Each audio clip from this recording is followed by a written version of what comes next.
Over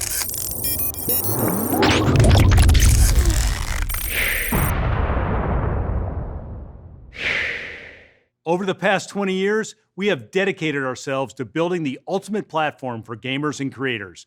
And today, we continue that journey. But there's one more thing.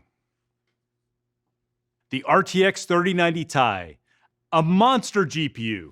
Hey, what's going on everyone? Vega here for SerpentX Tech, and in this video, we're going to be going over the RTX 3090 Ti and why it was delayed. Now, I have been talking to a number of sources of mine, and it is rumor/speculation, but bear with me here as we go over why, in particular, this GPU has been delayed. First off, Video Cards came out with an article at the end of January that says it's the end of January, but there's no details of the Nvidia RTX 3090 Ti. The company did not confirm pricing or the launch date, which was supposedly set for January 27th, as media outlets originally reported. Currently, reviewers are waiting for their samples, which was unexpectedly put on hold recently, and that Video Cards confirmed with multiple media outlets that the samples were supposed to ship last Monday, but that was not the case. What happened is, in mid-January, news broke that Nvidia has requested all board partners to pause the production of their custom models. As they have learned, or Video Cards have learned, the company encountered some hardware/BIOS related issues. Despite numerous attempts, we have not yet heard about the details related to the issues though.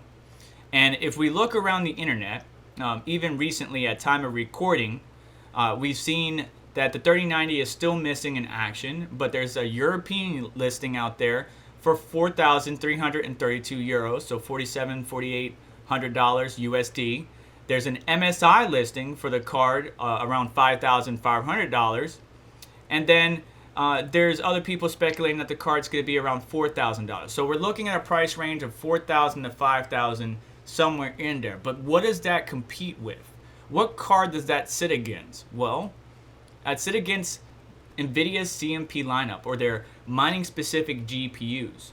So these GPUs, even though they don't have a GPU shroud, they don't have any DisplayPort or HDMI, are meant specifically for mining and primarily kind of in a server case because they have no heatsink or fans or anything like that. The airflow takes the air out from the GPU and out of the system.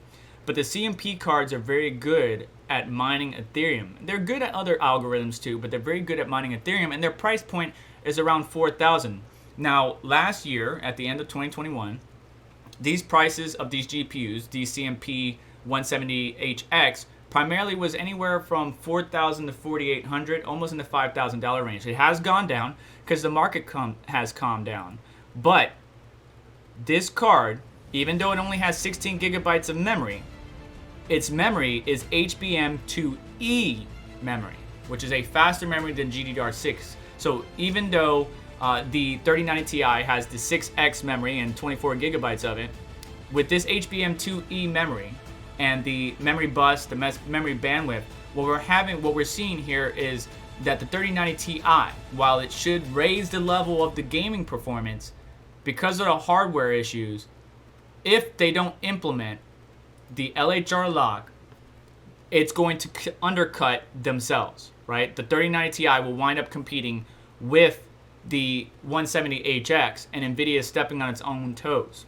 Now you can see here from Linus Tech Tips Teardown what the GPU die looks like, right? It's kind of an IHS sitting over the GPU die in the HBM2E memory. You can see that it has no GPU fans or anything like that. It's just got a cooler where air flows straight through and takes it out. Around Linus Tech Tips video, it was around $5,000. And the 3090 Ti is supposedly supposed to be around that price. So at that price point, we now have a card that's undercutting Nvidia's CMP lineup. Why would we bother buying the 170HX if the 3090 Ti, if we could get the full hash rate from it, will perform equal to or greater than the 170HX? So the BIOS hardware locks, from my speculation, resources, and rumors, is because the LHR lock is not working, and they need to figure that out. Because if you get the full hash rate, then you're undercutting yourself and you're having issues. And you're with Nvidia trying to compete at various price points to maximize profits for their shareholders. That's not good. So the LHR lock is one problem at the BIOS/hardware level. The other one is the card competes with the CMP 170HX because the LHR lock are not working as intended. 3, the supply chain has always been an issue for the past couple years. And 4, the silicon quality.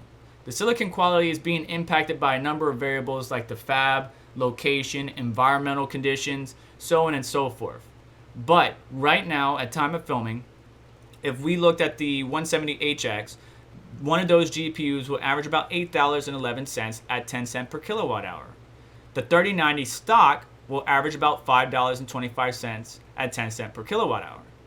So the 3090 the 3090 Ti needs to slot into that section, probably around the $7 range, maybe $6.80, somewhere in there, to be above the 3090, but below the 170HX.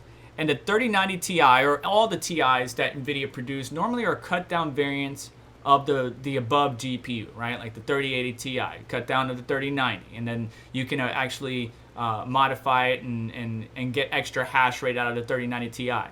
3070 Ti, it's cut down to the 3080, so on and so forth. So if this 3090 Ti came out in its current condition right now, I'm willing to bet that various media outlets, tech tubers, and crypto YouTubers will be able to get the full hash rate out of that card, making users wonder why the 170HX is even in existence. Because you get DisplayPort, you get HDMI, you get the hash rate of a 170HX, and on top of that, it's really good at gaming and 3D workloads, workstation workloads, AutoCAD, 3D Maya, so on and so forth. So it's not really advantageous for the user to go get the 170 when the 3090 Ti is going to compete with it. So until Nvidia can figure out how to lock that card down, which my understanding is they do plan on light hash rate limiting this card, even though the 3090 wasn't. The 3090 Ti will be LHR limited. Until they can lock that down, they're just competing with themselves, which is why we're having a delay on the GPU's release. But I'm interested to hear your thoughts down in the comments below, so definitely weigh in, let me know. And besides that, that's going to do it for me today in this video. I can't talk. Please do me a favor, hit the like button on the way out. Make sure to get subscribed, hit the notification bell to stay up to date, as well as check out some of the links in the description that help support the channel, like the dojlord.com, where you can get Sweet Serpent X merch and much more. And affiliate links do help us out quite a bit. So you all have yourself a wonderful day. Take care. I'll catch you in the next one.